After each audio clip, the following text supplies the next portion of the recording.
નમસ્કાર મિત્રો, અક્ષર અકાદમીના online platform પર હું પ્રોફેસર ડૉક્ટર બી રાઠોડ આપનું સ્વાગત કરું છું.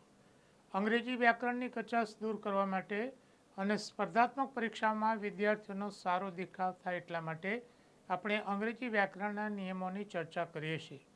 અત્યાર સુધીમાં આપણે 125થી વધુ જેટલા આવા નિયમોની ચર્ચા કરીએ છીએ અને આ બધા જ નિયમો અંગેના વિડીયો આપને એકી સાથે જોવા હોય તો અમારી યુટ્યુબ ચેનલને સબસ્ક્રાઈબ કરી પ્લેલિસ્ટ ઉપર સર્ચ કરવાથી બધા વિડીયો આપ એકી સાથે જોઈ શકશો. જોઈએ હવે વિગતો. હા, હવે અહીંયા જે મુદ્દો છે એ નાઉન અંગેનો છે. અનકાઉન્ટેબલ નાઉન એટલે કે ગણી ન શકાય તેવા નામ હોય તો એનું બહુવચન થતું નથી. રાઈટ. નિયમ નંબર 1, ગણી ન શકાય તેવું નામ હોય તેનું બહુવચન થતું નથી. બીજું, તેની સાથે ક્રિયાપદ એક વચનમાં આવે છે. આ વ્યાકરણનો બીજો નિયમ. અને તેમની આગળ એ કે એન આર્ટિકલ આવતું નથી. તો મિત્રો, આ 3 મુદ્દા અનકાઉન્ટેબલ નાઉન સાથે જોડાયેલા છે. નંબર 1, એનું બહુવચન ના થાય, એસ ટી એસ ના લાગે, એની સાથે ક્રિયાપદ એક વચનમાં આવે, અને ત્રીજું, એની આગળ એ કે એન આર્ટિકલ ના આવે. The sceneries of Kashmir are very beautiful. તો આ ખોટું છે. એમાં 2 ભૂલો છે. નંબર 1, જે સિનરીઝ કર્યું છે તો એનું બહુવચન ના થાય, એક વચન આવે. રાઈટ.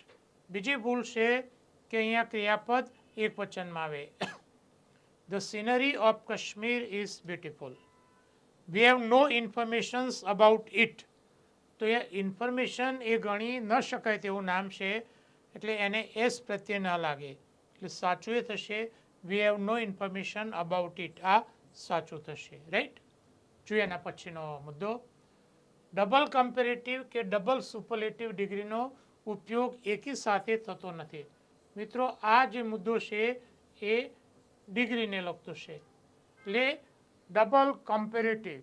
મિત્રો, ડબલ કમ્પેરેટિવ એટલે કે તમે આગળ મોર પણ લગાડો અને પાછળ ઈઆર પણ લગાડો. આ ડબલ કમ્પેરેટિવ કહેવાય. રાઈટ. બેમાંથી એક જ આવે. ડબલ સુપરલેટિવ એટલે આગળ તમે મોસ પણ લગાડો અને પાછળ ઈએસટી પણ લગાડો. તેવું નહીં, બેમાંથી એક જ આવે. આ મુદ્દો છે, તમે ધ્યાનમાં રાખો. This is the most shortest route to Ambaji. તો આ ખોટું છે.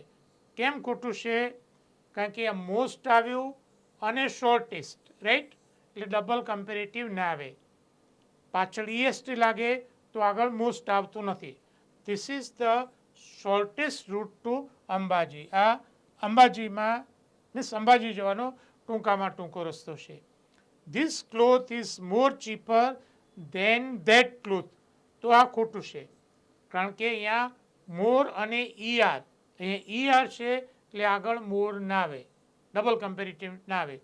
This cloth is cheaper than that cloth. એટલે આ સાચો થશે. રાઈટ.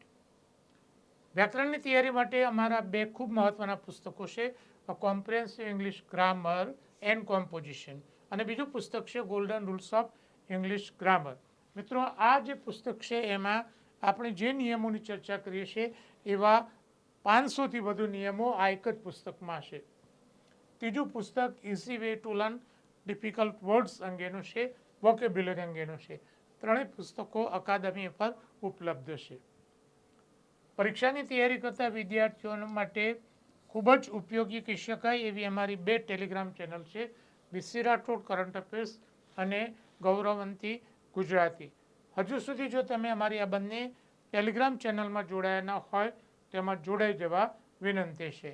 વધુમાં અમે અમારું મેટર ઇન્સ્ટાગ્રામ અને ટ્વિટર ઉપર શેર કરીએ છીએ, તો અમારા બંને પ્લેટફોર્મને ફોલો કરવા વિનંતી છે. વધુમાં આજનો આ વિડીયો આપને પસંદ આવ્યો હોય તો એને લાઈક કરીને શેર કરવાનું ભૂલતા નહીં. અને હજુ સુધી જો તમે અમારી આ ચેનલને સબસ્ક્રાઈબ ન કરી હોય તો એને સબસ્ક્રાઈબ કરી દેશો અને બેલ આઇકોનને ચાલુ કરવાનું ભૂલતા નહીં.